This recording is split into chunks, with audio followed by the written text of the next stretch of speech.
estar entre gigantes de esta industria. Vamos esperando que se conecten. Hay algunos que están conectando, por ahí están. Perfecto. Bienvenidos sean todos a esta tercera plática del día. Vamos perfectamente, estoy muy contento. Y bueno, damos la bienvenida a Santiago Restrepo, a Pablo Fogg y a Santiago Reyes Retana, que nos van a dar una gran cátedra de lecciones del mercado colombiano y que nos van a ayudar a contemplar mejor y a iluminarnos respecto a lo que viene para México en los próximos meses, años, y me atrevo a decir la siguiente década completa, ¿no? Así Ellos es. tienen, siempre lo digo cuando un colombiano nos está platicando, ellos vienen del futuro y ellos ya pasaron por esto a su forma, a su manera, pero seguramente son las mismas vivencias que vamos a tener. Así que bienvenidos sean todos. Muchísimas gracias por estar con nosotros. Muchas gracias, un gusto. Un gusto. Bien, hay que dar un preámbulo en ese sentido. Greenord es una empresa colombiana, de origen colombiano, que se dedica a la consultoría y estructuración de negocios de cannabis. Y cuando hablamos de estructuración, hablamos desde el punto cero de la idea de negocio que ayudan a los emprendedores, a los empresarios, a los inversionistas a estructurar, desarrollar, saber dónde plantear y planear las estrategias jurídicas, financieras, inclusive hasta desde el punto de vista fiscal. Estamos hablando de prácticamente lo que podríamos llamar un modelo llave en mano, en el que llevan la idea desde su concepción hasta la práctica y la comercialización. Cadena de valor completa, son especialistas en hacerlo. Y si bien su origen está en Colombia, ya tiene presencia en México. Por eso es doblemente importante su participación en el Summit. Le agradecemos muchísimo a ambos Santiagos, a Pablo, por haberse dado el tiempo y tomado el tiempo de estar aquí con nosotros, de compartir las experiencias y también, ¿por qué no?, de decirnos hacia dónde tenemos que caminar como México, ustedes que ya saben. También quiero darle la bienvenida a Pablo Fogg de Colon Organics, que realmente es un invitado de lujo, invitado a los invitados, porque realmente él es un crack en la industria colombiana. Él lo ha hecho todo, lo ha hecho bien, y él nos va a ayudar a contemplar para la industria agrícola cuáles son las cosas que tenemos que tomar en consideración. Así que honradísimos de tener a estos tres grandes que abren este mercado, y bueno, qué mejor lugar que en este Summit. Así que bienvenidos a todos. Muchas gracias. Muchas gracias por sus palabras. Bueno, y la bienvenida al Summit. Para nosotros es un gusto y un placer poder colaborar en entregar información, en crecer como industria, en apoyar a los amigos latinoamericanos y suramericanos a que se vuelva una industria sólida, constante, que ayude muchísimas cosas a nuestros países que tanto lo necesitan en esta época. Así que pues con ganas de conversar, y muchas gracias por la invitación. Bienvenidos. Pues bueno, vamos a plantear preguntas. La intención es que ustedes nos ayuden a responderlas. Cada quien conoce su grado de expertise. La intención aquí es que cada quien aporte lo que considere necesario. Así que vamos allá. Gracias. Esta plática es traída para ustedes por Greenord. Gracias por estar con nosotros. Bueno, pues bueno, vamos a platicar acerca de cuáles son las mayores lecciones que se pueden aprender de la agricultura mexicana, del caso colombiano, para empezar a cultivar cannabis. Es decir, ¿qué tenemos que ver como México desde Colombia, que nos están platicando y que tienen lecciones específicas, algunas dolorosas, pero de alguna forma el carácter y las buenas bases se hacen a partir de algunos errores, pero no es necesario cometerlos nosotros mismos, ¿no? Así que, por favor, platíquenos qué tenemos que tener en consideración. Pablo. También creo que Pablo aquí puede aportar mucho. Pablo, adelante. Sí, yo les doy un poquito de contexto para que sepan por qué es tan importante que Pablo está acá, como bien lo estaba mencionando antes. Colombian Organics es una de las primeras empresas licenciadas en Colombia, y digamos que Pablo y su familia vienen de un background totalmente agrícola, es decir, la familia de Pablo se dedicaba al tema de flores de corte, y son de esas empresas que realmente se ha dedicado, a pesar de que la legislación acá mostraba cosas diferentes, ellos se han concentrado en la excelencia agrícola, y por eso creo que las lecciones y lo que está bien hecho, lo que está mal hecho, Pablo además ha visto todas las empresas que hay acá y ha escogido muy estratégicamente su ruta. Entonces yo creo que lo que él tiene para decir en este caso es lo que mayor aplicabilidad tiene. Entonces, Pablo, si nos puede compartir un poquito qué ha visto usted. Claro que sí.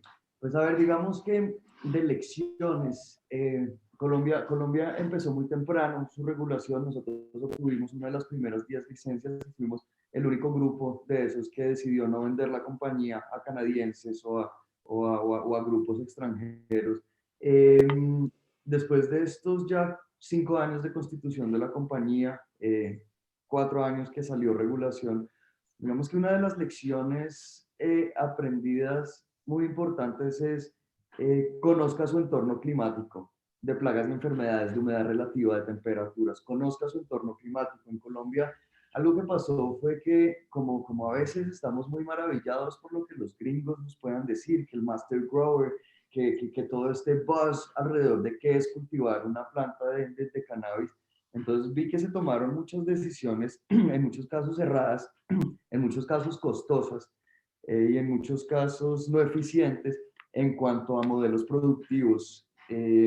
Lo que siento es que cuando uno viene de cultivar en indoor environments, en cuasi laboratorios, como hay que hacer en muchos lugares en Europa y en Norteamérica, viene con mucho conocimiento de la planta, pero no tiene conocimiento del entorno. Entonces, una de las lecciones súper importantes es no obvien su entorno. El que tiene un modelo de negocio donde va a cultivar en un indoor facility está perfecto, puede obviar su entorno. Pero de resto estamos en un país tropical donde la naturaleza acondiciona un poco los requerimientos donde vayamos a poder cultivar, y así como nos sirve y nos es de eficiente, asimismo debemos entenderla y respetarla y tratar de ir fluidamente con eso. Entonces, no subestimar el entorno es clave. En Colombia pasó mucho, subestimaron el entorno, pensaron muchas compañías que comprando el invernadero más costoso, más controlado, más francés o más holandés,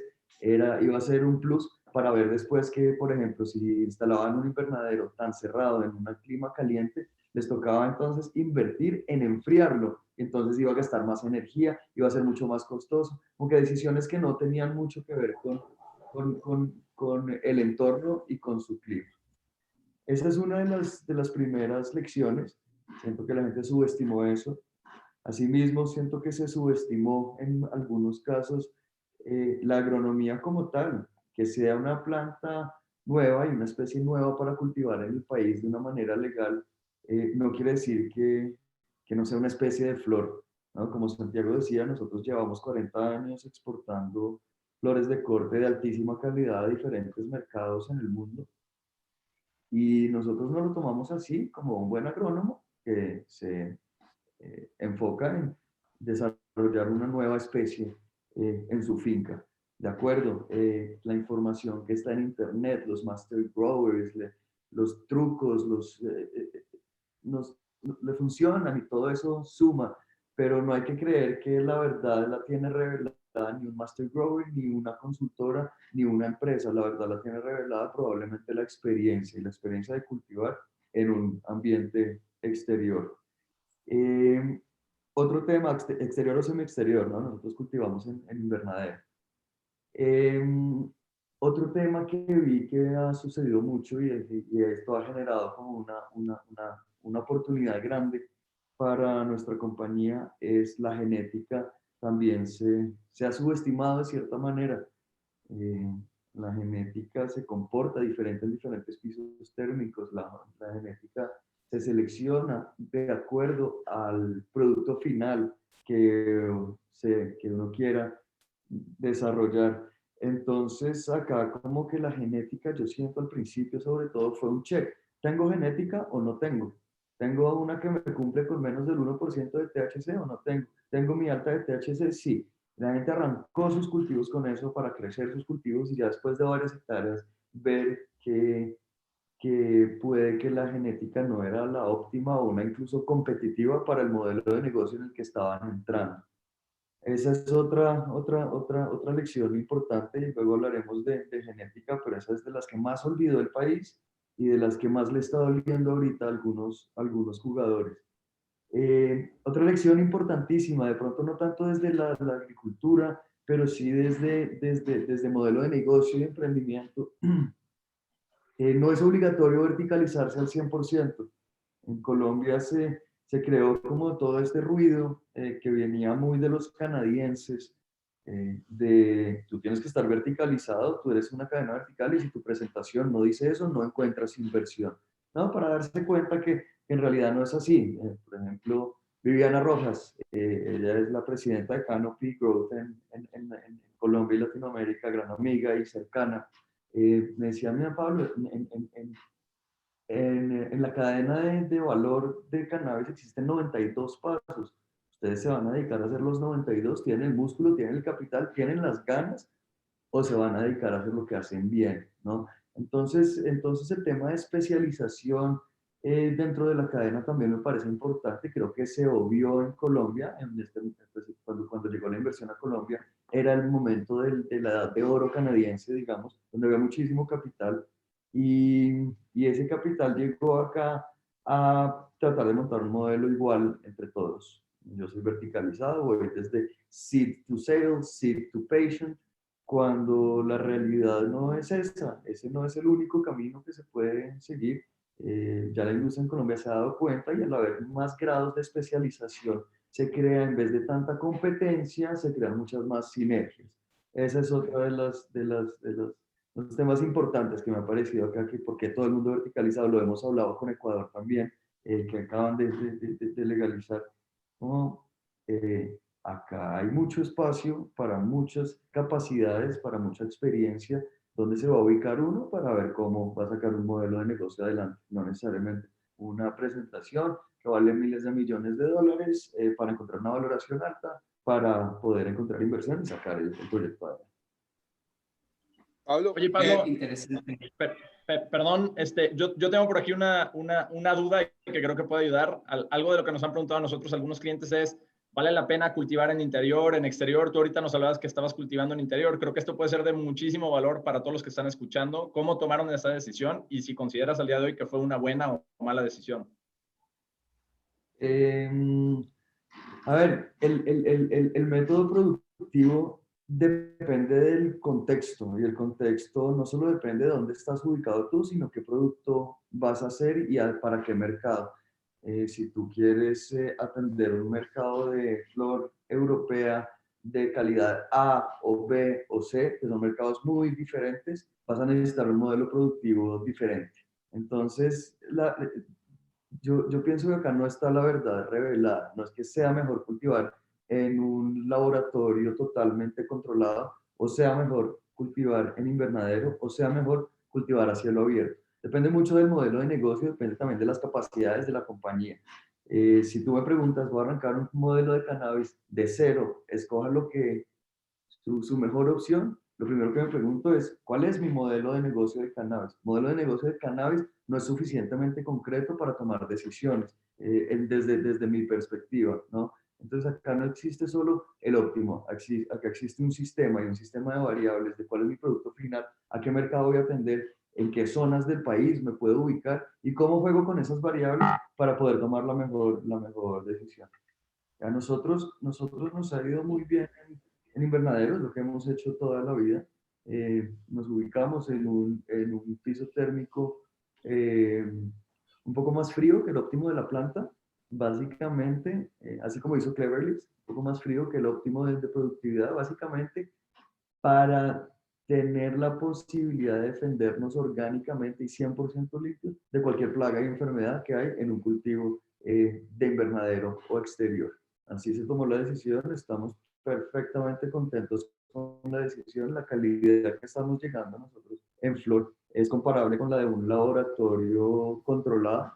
Y esto se ha hecho pues a través de todo el desarrollo que veníamos haciendo 40 años para flores, luego para cannabis. Entendimos que las flores no se van a hacer, no van a ser para cortar y poner en un florero, sino para hacer medicamentos, para hacer fórmulas farmacéuticas, para hacer productos de ingestión humana, y que debíamos tener en cuenta cuál es mi producto final, cómo debo cultivar, ¿no? Digamos que en ese punto yo creo que me gustaría enfatizar algo que acaba de decir Pablo, que para mí es la forma más o la decisión más importante que hay que tomar a la hora de definir el modelo productivo, y es el modelo de negocio. Y Pablo lo mencionaba, y hay que tener muy claro, hay un dicho que dice que no hay no hay buen viento a quien no sabe a qué puerto va. Es decir, si yo no sé cuál es, simplemente ponerme a cultivar por ponerme a cultivar puede ser un error costoso, puede que salga bien, pero puede ser un error costoso a largo plazo, porque yo tengo que entender a dónde va mi producto y cómo debo hacer que mi producto satisfaga, digamos, los temas de calidad en los países a donde yo voy a estar exportando, sea un tema local o exterior, pero digamos, hay ciertas limitaciones, y hay ciertas limitaciones que los da la misma genética de la planta. No tiene mucho sentido hacer un cultivo de cáñamo industrial en invernadero o en laboratorio, porque simplemente los números no van a dar, se necesitan grandes extensiones y se necesita cielo abierto, pero al mismo tiempo cielo abierto hace que sea más difícil lograr una certificación GACP, que después es un precursor de GMP que va después para uso médico. Entonces puede que sí, hay una ventaja competitiva en los países ecuatoriales en términos de la capacidad lumínica y los fotoperiodos naturales, y hay mucha gente que está tentada a producir a cielo abierto porque el costo puede ser mucho menor, pero después se pueden encontrar que tiene un montón de flor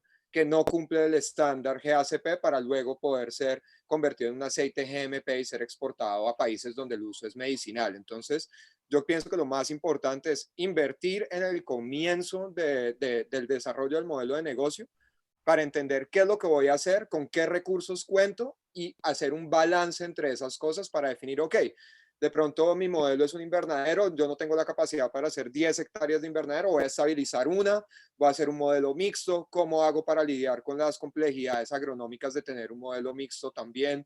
El tema de machos, el tema de polinización cruzada, hay muchos factores, pero lo más importante es definir desde un comienzo cuál es mi modelo de negocio, dejar un espacio para que haya una cierta flexibilidad, porque esta industria es muy cambiante, pero si uno no define eso y simplemente empieza a invertir en infraestructura y en hacer cosas, de pronto se puede dar cuenta, como le ha pasado a otras empresas, que estaba desarrollando el modelo de negocio que no era, e invirtió millones de dólares en un modelo que le toca ahora replantear y rehacer. Oye, Santiago Restrepo, aquí hay una pregunta que me gustaría hacerte a ti, porque la que tenemos en pantalla de pronto parece que tiene que ver nada más con la tierra, pero tú desarrollaste una empresa que se dedica a eso, a estructurar negocios. ¿Cuál sería, en tu opinión y tu experiencia, la mayor lección respecto de la estructuración de las empresas que quieren iniciar en la etapa primaria agrícola? Por aquí platicábamos fuera de cámara que podría ser probablemente el que forzosamente tienes que tener alianzas con horticultores y agricultores expertos, pero me llamó mucho la atención que se quitaba un poquito, Pablo, el mérito de decir, no necesitas un gran master grower, sino además todo esto, pero para ti, ¿qué fue la lección clave en esta parte? ¿Cuál es la clave para estructurar este tipo de negocios o este modelo desde abajo? Pues digamos que retomando desde lo que planteaba antes, yo pienso que muchas empresas cogieron la fiebre del tema, listo, es la oportunidad, ahora están las licencias, y esa es una manera de hacerlo, donde yo simplemente voy, aplico unas licencias, empiezo a construir y miro qué pasa en el camino. Eso puede ser un first mover advantage, que es chévere si uno tiene una caja que puede sostener errores y reprocesos. Si uno tiene una caja un poco más concentrada y limitada, que digamos que es algo que me pareció muy lindo del proyecto de Pablo, es decir, Pablo con su grupo familiar fueron los que están fondeando este tema y lo han hecho, se han tomado el tiempo de tomar las decisiones adecuadas. Muchas veces hay un sentimiento de premura o de estar acelerado porque es la oportunidad, porque se va a pasar, pero dar esos pasos en falso normalmente después toma más tiempo rehacerlos y reestructurarlos. Entonces yo pienso que lo más importante en el tema agronómico a la hora de tomar esas decisiones es ser muy cuidadoso también con el flujo de caja y con el escalamiento del negocio. Es decir, es muy diferente comenzar con 10 hectáreas, por más de que uno piensa que tenga la capacidad. Yo soy más partidario de empezar a estabilizar pequeños modelos productivos y concentrarse en calidad y en consistencia, y después desde ahí ir ampliando esa operación. Pero no sé si Pablo comparte esa apreciación que yo tengo de su proceso de desarrollo. Así es, Santiago. Digamos que, como les digo, sembrar cannabis no es inventarse el mundo y venir a cambiar muchos protocolos o metodologías de cómo se desarrolla un negocio agronómico. Un negocio agronómico, sobre todo en ambientes variables como va a ser México, como es Colombia. Se empieza tradicionalmente en lo que yo he visto en la industria de la floricultura colombiana, en la que estamos muy involucrados hace mucho tiempo. Hemos visto compañías que pueden tener 500 o 600 hectáreas alrededor de Colombia o el mundo, pero que cada vez que van a comenzar una finca, arrancan con 1, 2 o 3 hectáreas, no arrancan con 15. Estamos hablando de un sistema complejo de variables que al final afectan la calidad de mi producto.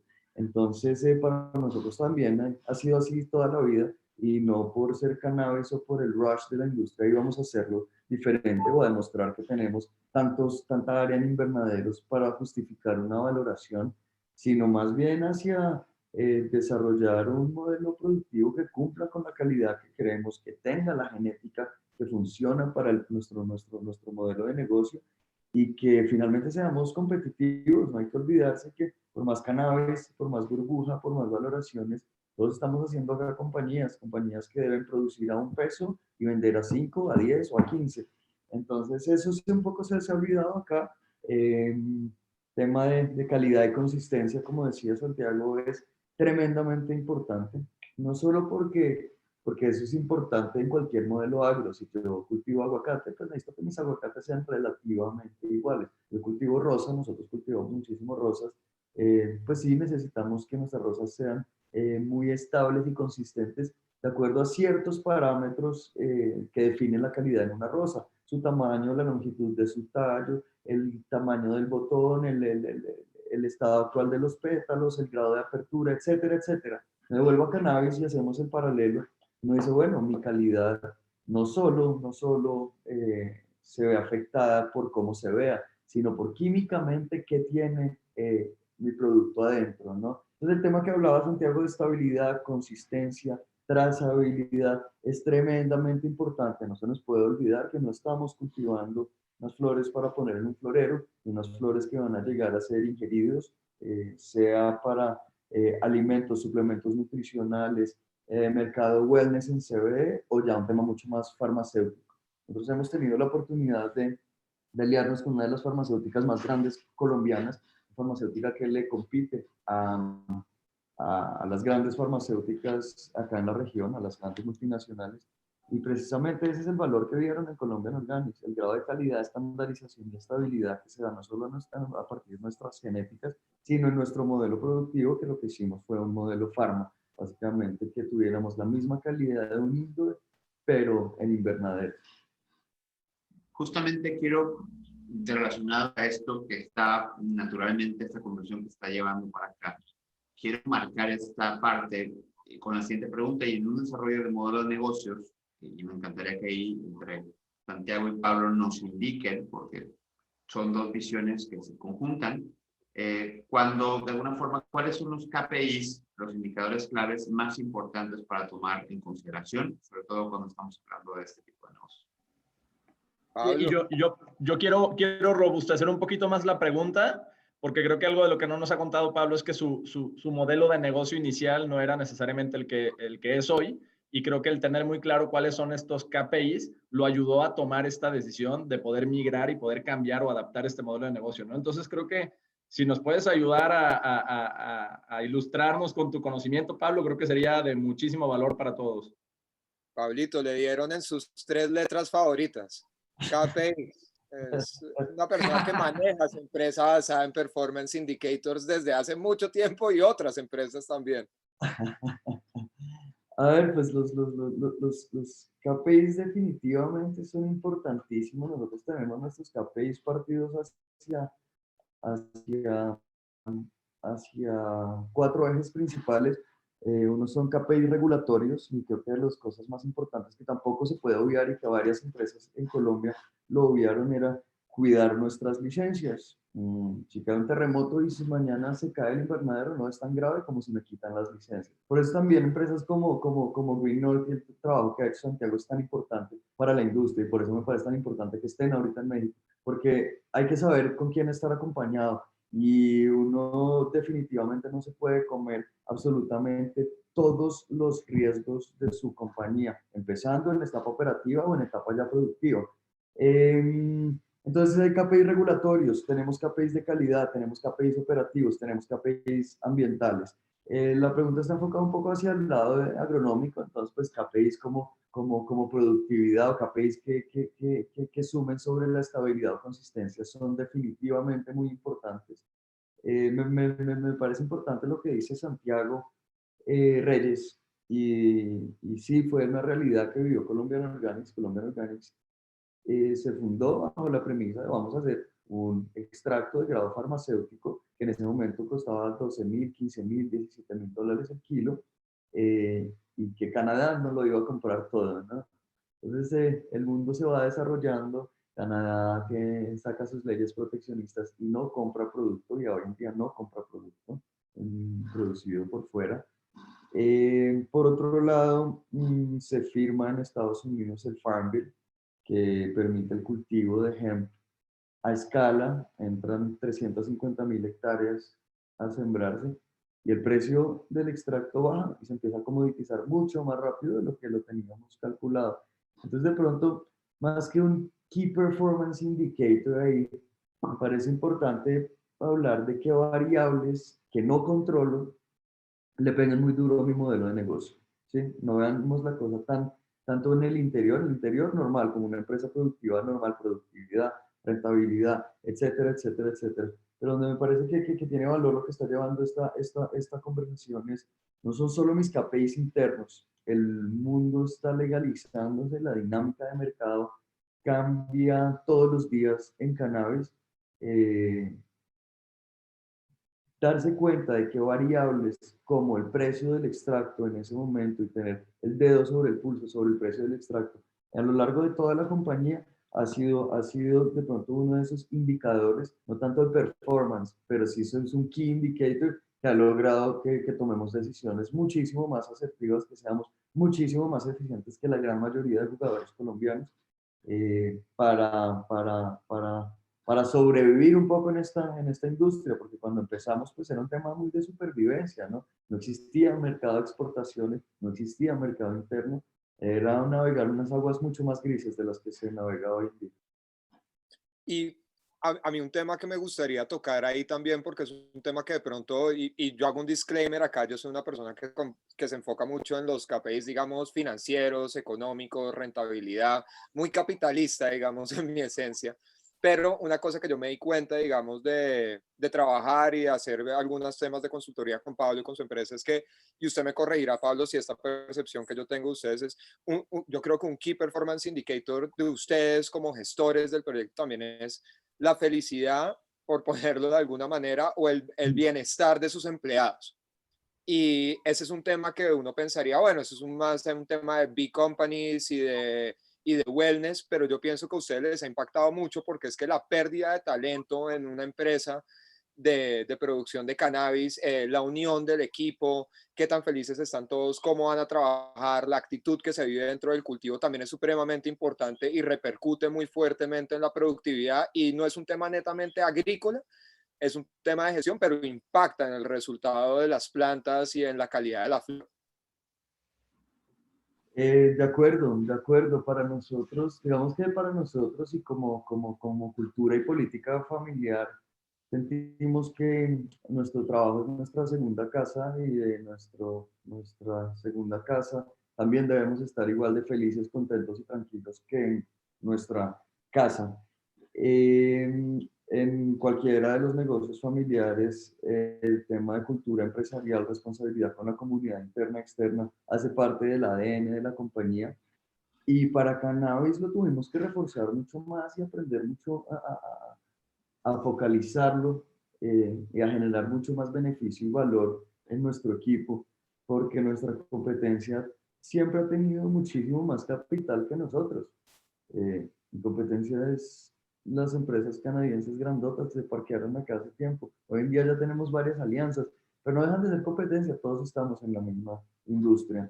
Entonces, lo que menciona Santiago ha sido muy importante para Colombian Organics, porque antes se siente muy orgullosa de hacer lo que estamos haciendo, entiende de arriba abajo el valor médico de la planta, respeta una planta sagrada como es el cannabis, y eso ha llevado a que se arme un equipo que está muy motivado, que la empresa lo trata bien, que asimismo ellos tratan muy bien la empresa y que pues podemos tener un equipo de altísima calidad sin necesariamente estar importando salarios de varios miles de dólares al mes.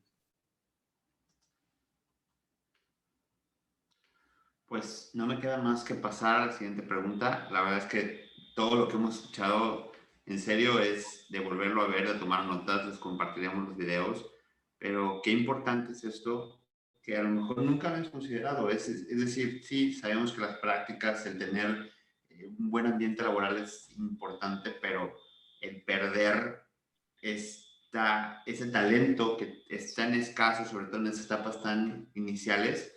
Santiago, creo que es un gran consejo. De verdad, increíble. Y paso a la siguiente pregunta, que es, para efectos de un proyecto relacionado con la agronomía, ¿qué importancia debo darle a la genética de las plantas que pienso sembrar? Es una gran pregunta. Cualquier modelo agronómico empieza su grado de competitividad en la genética. Nosotros podemos tener los mejores growers, la mejor tierra, el mejor fertilizante, las mejores prácticas agrícolas, la mejor infraestructura, y si la genética no es la adecuada, o no somos competitivos o somos mucho menos competitivos que nuestra competencia, valga la redundancia. Vean, por ejemplo, el caso del aguacate Hass, y ya hacemos como un paralelo a cannabis, y acá chévere que Santi entremos como en una discusión que puede ser interesante. El aguacate, uno de los efectos que tenía en su consumo es que rara vez uno se come un aguacate completo, la mitad del aguacate se podría, que hace el aguacate Hass ser más chiquito y desperdiciar menos, ¿no? Imaginémonos el nivel de competitividad que gana al tener la genética adecuada para el producto final o el mercado al que se está dirigiendo.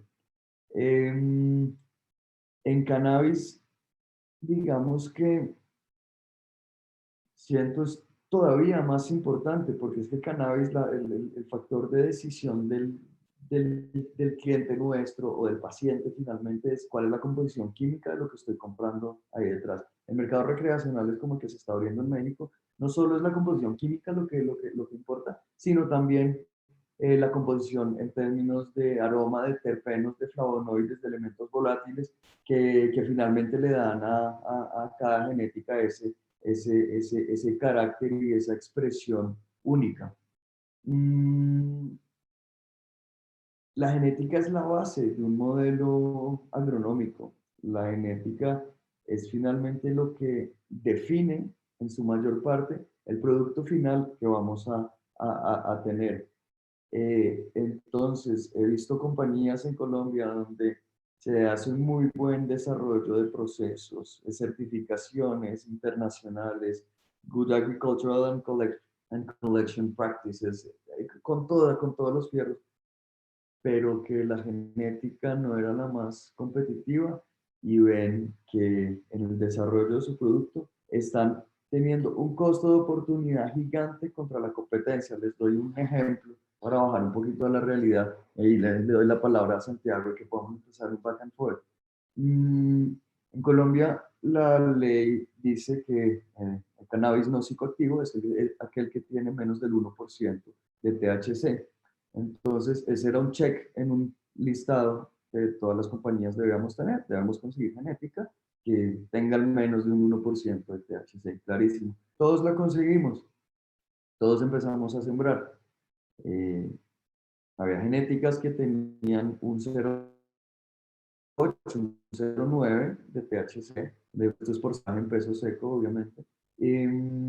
Cumplía con la ley, cumplía con lo que la junta directiva dijo, los socios dijeron.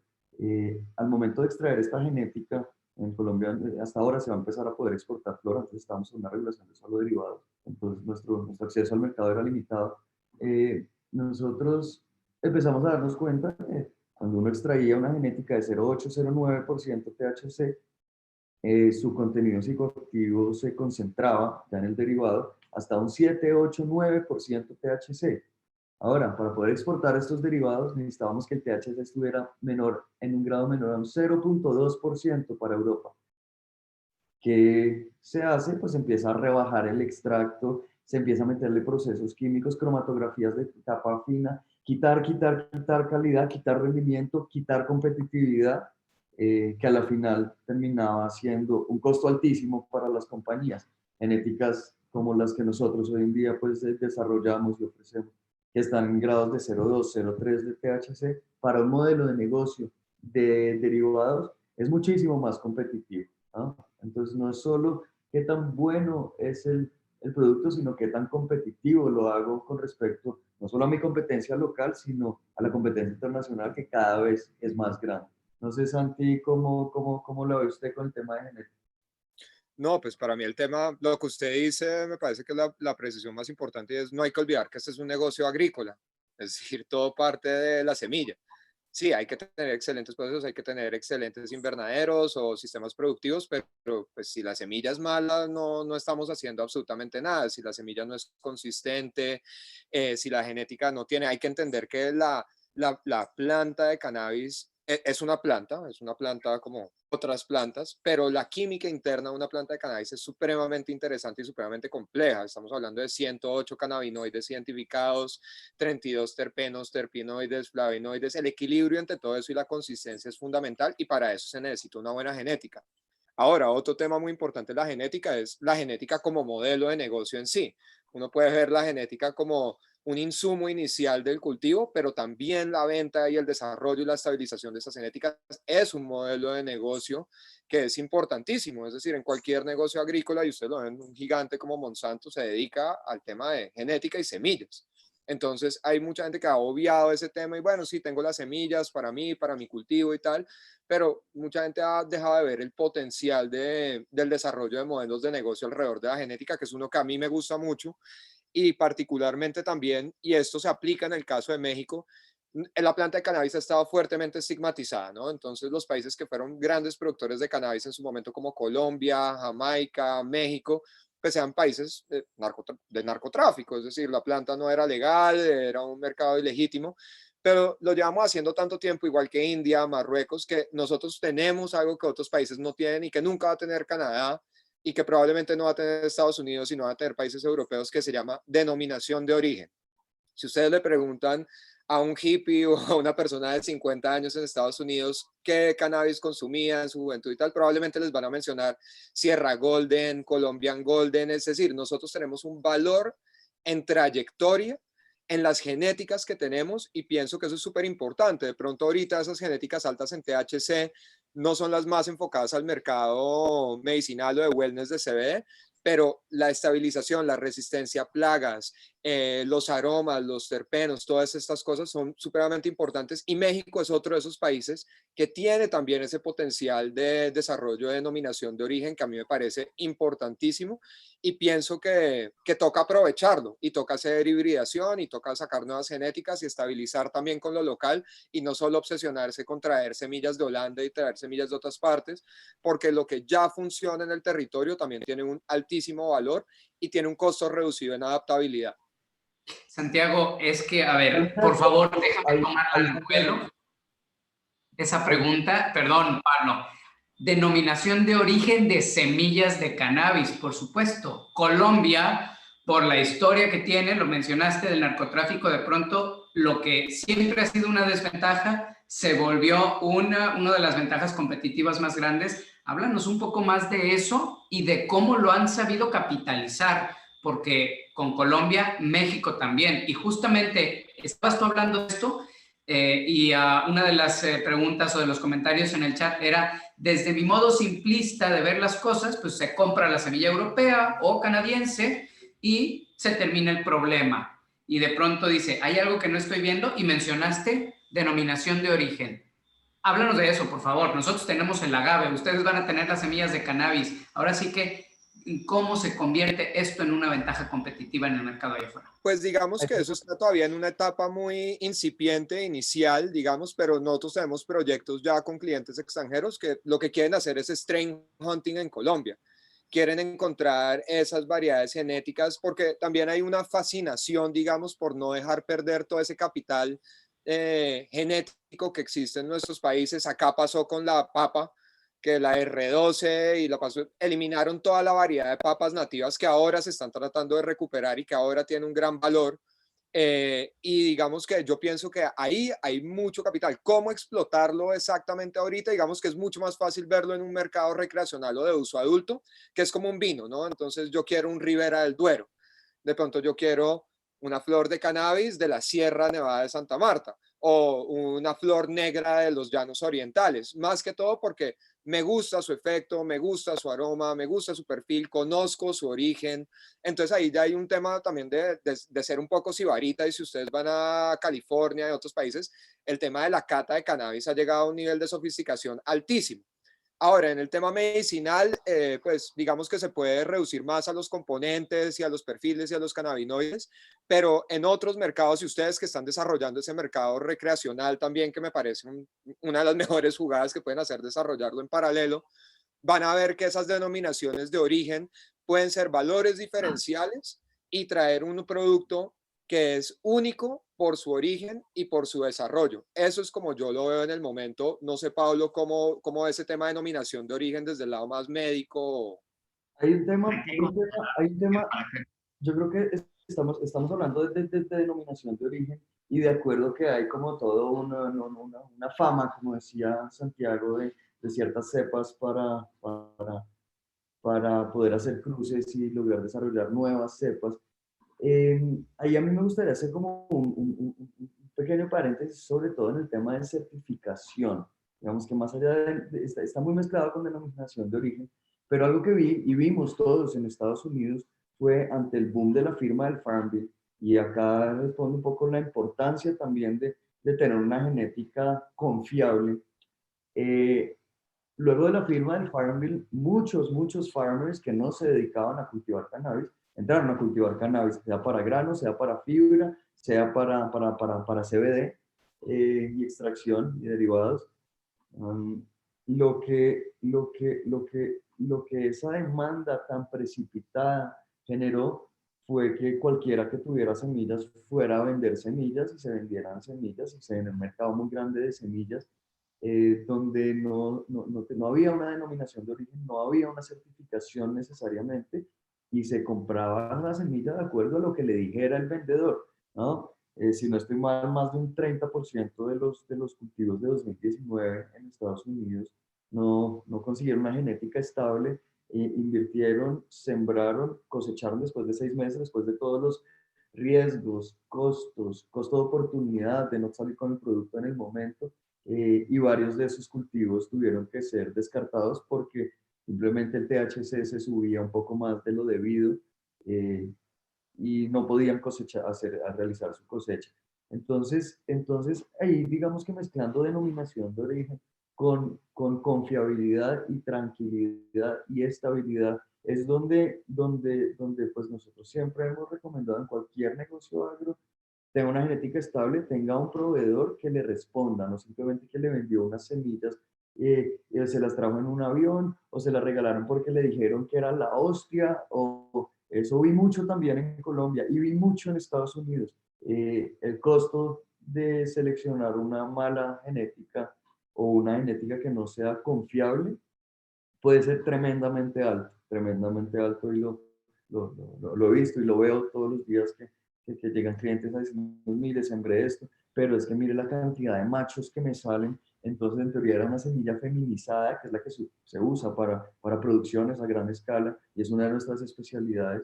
Me está saliendo el 2% de machos, el 3% de machos. Uno creería desde afuera, eso es poco. No, eso es muchísimo. El nivel de riesgo que asume un cultivo con un 3% de machos es altísimo. El nivel de costos que necesita en monitoreo manual y visual es altísimo. Entonces vi muchas empresas en Estados Unidos caerse o darse tropezones muy grandes, no necesariamente por no tener semillas sin certificación de origen, sin denominación de origen, sino por de pronto no tener una semilla certificada, que alguien le responda por la calidad de esa semilla. Entiendo que la regulación de México va parecida a la de Estados Unidos en términos de semilla, es más o menos abren un libre mercado y me parece muy, sin mucha restricción, y me parece muy válida la pregunta de la persona del público de venga, pero no es lo más fácil traerse una semilla y sembrarla y ya. ¿Quién le responde a uno por su cosecha? ¿Vas a sembrar 5 hectáreas con una semilla que trajiste en el bolsillo o vas a sembrar 5 hectáreas con una semilla de un proveedor que te garantiza estadísticamente y además con certificados oficiales lo que vas a obtener? Me voy a saltar a las preguntas de sí o no.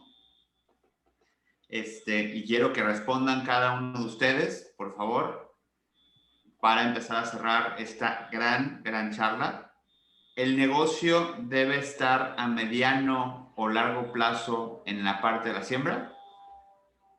Yo pienso que es una pregunta muy abierta, muy abierta en términos de relativo. El negocio debe estar a mediano o largo plazo en la siembra. Yo digo, depende, y me devuelvo al comienzo de la charla, en qué parte de la cadena te vas a ubicar. Tú eres un grupo farmacéutico importante con cadenas de distribución, con que ya manejas la extracción, etcétera, pues decides si te vas a meter en la siembra o no, si quieres estar tan verticalizado, que es válido sí y es válido no.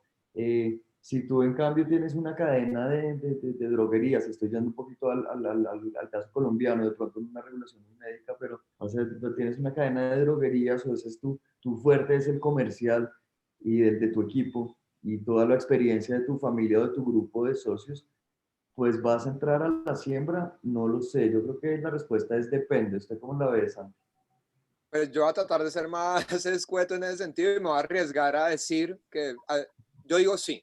Yo digo sí por los siguientes motivos. Nosotros somos países de vocación agronómica, es decir, no somos países de vocación farmacéutica, no tenemos Bayer, sí hay unas empresas increíbles como Unidosis y algunas farmacéuticas acá, pero yo creo que el futuro de eso, y no hay que olvidar que es que para haber un negocio de cannabis, tiene que haber cannabis, tiene que haber flor de calidad, tiene que haber planta y tiene que haber genética. Yo creo que el futuro para países como Colombia, como México, está fuertemente relacionado en el tema de la siembra. Como dice Pablo, pues es importante especializarse y tener como la fuerza en las cosas en las que uno es estratégico y tiene recursos, y si su familia tiene una farmacéutica, pues de pronto, hermano, no se ponga a cultivar, sino dedíquese a lo que se dedique. Pero en términos en generales, yo pienso que el futuro de la industria sí está muy ligado a la calidad de la planta y a la siembra y a tener buena producción de flor desde el punto de vista Colombia-México. Es una posición un poquito más arriesgada, pero me atrevo a decirlo como una opinión. No, y depende del modelo de negocio y del capital, ¿no? También porque no puedes hacer todo y no hay capital para todo. Hay que saber decir no a qué. Tal cual. Última pregunta de sí o no. Estamos ya rebasando el límite, pero queremos escucharlo. ¿Necesito importar un master grower de otro país para invertir en la siembra del cannabis? Yo pensaría que no es un requerimiento indispensable. Sin duda, si tú vas a hacer un negocio agronómico y puedes importar know-how que ya conoce el cultivo de este tipo de plantas en tu tipo de condiciones, es válido, suma mucho, suma mucho. Si suponemos que la gran mayoría del cultivo en México no va a ser un laboratorio controlado, sino va a ser en exterior o en invernadero, un master grower suma, un master grower no se necesita. Mi equipo ideal, lo que recomendaría ahí para todos, es tengan un agrónomo ingeniero agrónomo que sabe, que lo ha hecho con otros crops y que conoce cómo es cultivar en un país tropical y cómo es escalar un cultivo, porque ese era otro de los problemas que había. El Master Grower manejaba 4 cuartos de 50 metros cuadrados cada uno, y con eso era un cultivo relativamente grande hace 7 años. Acá estamos acostumbrados a hectáreas, y una cosa es tener 50 plantas y otra cosa es tener 45.000 plantas como tenemos hoy en día sembradas en nuestro cultivo. Entonces, ¿necesito? No. ¿Me genera valor? Sí, pero que no pase como lo que pasó en Colombia, que varios jugadores dijeron, si yo no tengo el mejor Master Grower del mundo, no puedo cultivar cannabis. Para entender después que el mejor Master Grower del mundo no tenía ni idea de luchar contra plagas en países tropicales, ni de luchar contra cambios de temperatura o humedad abruptos, y que se estrellaron mucho contra las paredes. Pablo, Santiago, nos tenemos que despedir en este momento. Los invito, por favor, continúen con nosotros. Está con nosotros Esteban Rossi, PhD, que nos va a hablar acerca de las perspectivas para Latinoamérica respecto del cáñamo. Y es parte de New Frontier IRA, es parte de las pláticas que tenemos preparadas para ustedes. Entonces, nos despedimos, nos vemos ahí en unos minutitos. Gracias por esta excelente charla. Pablo, gracias por acompañarnos. Santiago Restrepo, gracias por acompañarnos. Santiago, amigo, gracias por estar aquí. Muchísimas gracias a todos. Qué valor suman. Muchísimas gracias. Nos vemos en unos... Muchas gracias a todos por la oportunidad. Esto es hacer industria. Los felicito por el Summit, y gracias a Green North y al Summit por la invitación. En 2 meses estaremos en México, de pronto un poco menos. Cuenten con el apoyo de Colombian Organics en lo que se ha dedicado hace 3 años, que es al desarrollo y certificación genética. Tenemos no solo un muy buen producto, sino un servicio ejemplar como el que hemos tenido de los hibridadores holandeses en rosas o en crisantemo. Es lo que estamos replicando. Entonces, a todos muchas gracias. Espero encontrarnos pronto, y un saludo. Nos vemos.